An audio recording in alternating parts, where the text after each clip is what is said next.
Hi, I'm Dick Cavett. This is not my dressing room. It's the Carlisle Hotel in New York, where we were able to corner one of America's brilliant actors. I first remember seeing him in Bonnie and Clyde, although he'd been an actor for quite a while by then. And he's made any number of films. He has some sort of fabulous chemistry with Richard Pryor, and happily they're still friends and doing pictures together. He's doing one called Another You, and Gene Wilder is sitting right here to my left. I don't see why I should waste any more of your time and his without throwing the ball to him. Gene. You didn't even wear a jacket today?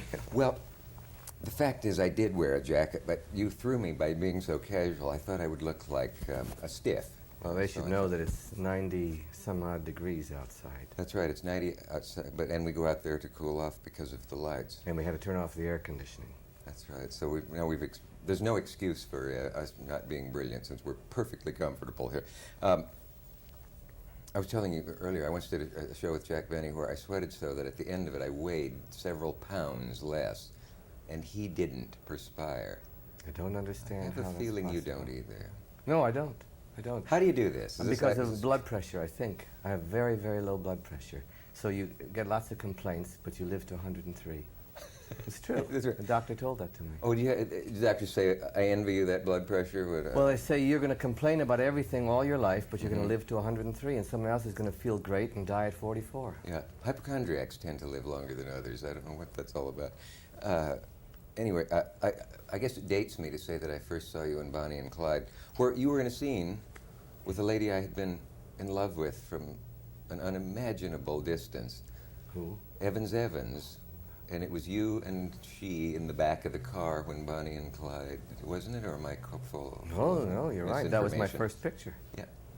But I didn't know how I got the part. Warren Beatty said he saw me in something on Broadway, and Arthur Penn said he saw me in something on Broadway, and for whatever the reason, I was asked to do it, and I had to start out my first day of my first picture, first 5 minutes, kissing this girl who was Evans, and Arthur Penn said, I'd like to introduce you. This is Evans and Gene Wilder, and do you want to just get into it a little bit, and then we'll start. And we started kissing, and then he said, action. Right. And then afterwards, we said, how are you? It's nice to meet you, and everything like that. No, it's true. You met kissing and then introduced yourselves. Oh, if only life were that way. And I wore Alan Hale's shirt. They gave me a Warner Brothers shirt, because it was a Warner Brothers picture, and it said Alan Hale.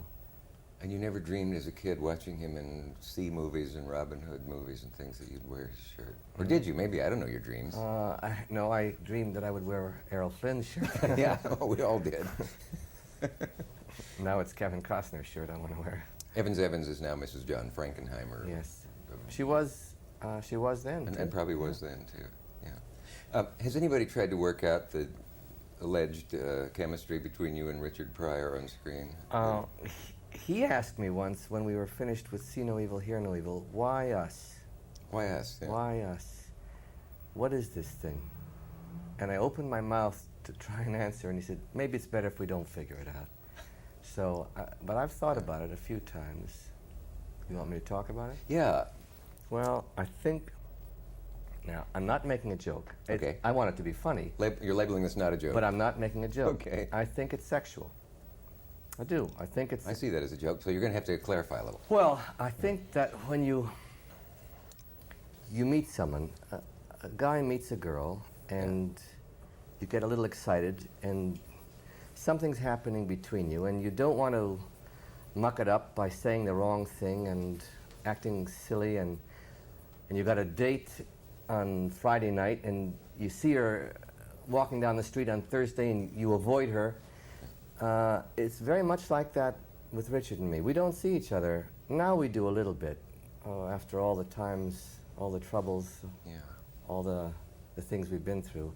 But for 15 years, we didn't see each other except on the day that we were filming. And people it was probably sort of like you go out and shoot pool together and stuff. And yeah, people would assume that we would say, well, where do you want to go for dinner tonight? And should we play cards or let's do something, go to a movie? But we didn't. And I think it was to protect, in the way I'm using this analogy with the girl to protect that nothing is going to go wrong in the relationship. You want to keep that Keep balance. it right. We didn't ever talk about it. Yeah.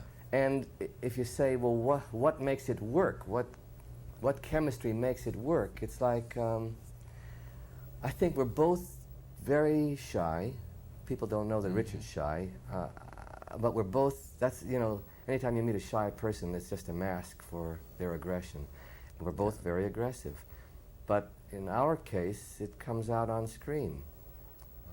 With Richard, either it comes out on screen or he sets himself on fire. Maybe he shows it that way. But with me, it's, I get angry and throw plates about once a year. But otherwise, I'm very quiet and gentle and pretty shy. Not as shy as I used to be, but pretty shy. According to the stats about you, you have you logged, I think, 7 years of analysis. Yeah. Does that seem about right? Yes. Leaving aside what that costs, the thought we're never supposed to. When I started out, it was $10 a session. Really? Clinic rates. Then it went up to $12.50. Yeah. I made a jump, and then finally I could afford $20. Now it's a lot of money. Like haircuts, it's in several figures now. That's right. And you didn't have that awful, I don't want to drag up that dreadful old question of does psychoanalysis ruin your talent, because obviously it doesn't, but whatever demons pursued Olivier, he was always scared to go into analysis because he thought, I won't have the compulsion to act anymore. It hadn't stopped you. Well, there was a time I was considering that, and I was reading something that Freud had written, and he said, it is possible that if you don't really have a talent, you get analyzed and you say, what am I doing this nonsense for? And you stop. Yeah. But that people who have a real talent, the freer it gets, the more it can grow. Yeah. So you have to decide whether you're afraid you have no talent and are hiding behind some neurotic style that gets you parts, or whether you have a talent and you want it to be freer. And so I advocate, well, I can't say I advocate analysis for everyone, but I advocate if someone is troubled and isn't happy in life, that they do something that makes them happy or helps them to express what's going on inside. And if that takes away from your talent, well, you'll be a happier individual. And if it doesn't, you'll be a better actor. That's the best summary of that I've heard. I think we can close the subject now. The Black Fox Military Academy or Institute, was that good for you?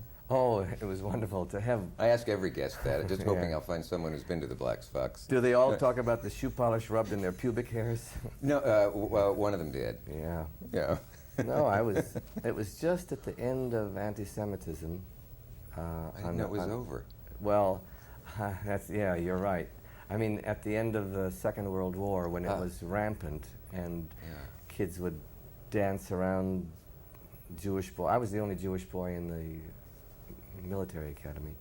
And is that in California? Yeah, it was in California. Yeah. Fortunately, it's torn down now. And Harrison Ford bought the floorboards because the wood was so good. So when I mentioned Black Fox, he knew exactly where it was, where it had been, because he said, I've got the wood that they had, that you probably slept on. It's true. That's because he's a good carpenter. Did he give you a piece of it as a No. recollection of all the times the boys played keep away with your books or whatever they did to you? It was not pleasant. Yeah.